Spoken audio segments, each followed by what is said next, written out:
Force has frozen 6 bank accounts following allegations that Prime Minister Najib Razak received nearly $700 million in public funds.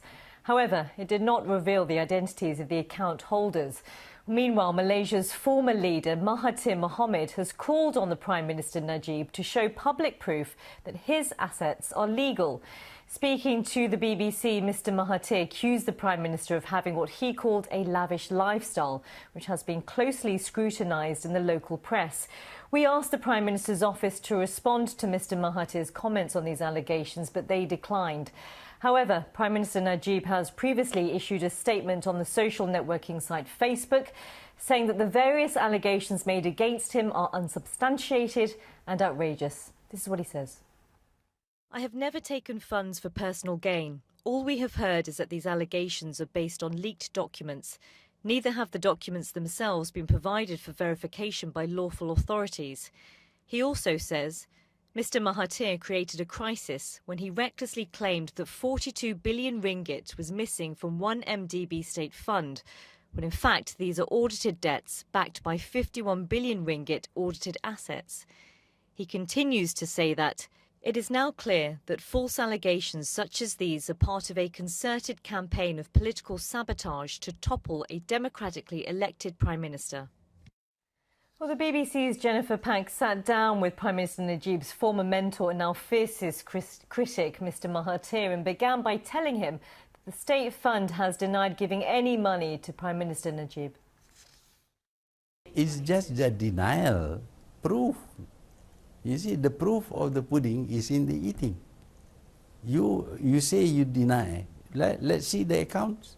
His decision to set up a company and to borrow money very extensively, 42 billion ringgit, and then the company is not very well managed.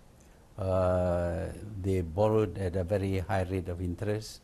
They gave a commission of 10%. And then they bought power plants at a higher price than the market price. All these things are not, doesn't show there is any good business acumen. So obviously it will lead to trouble. You've heard about Prime Minister Najib, his allegations against you on his Facebook posting. Can I just read you what he wrote?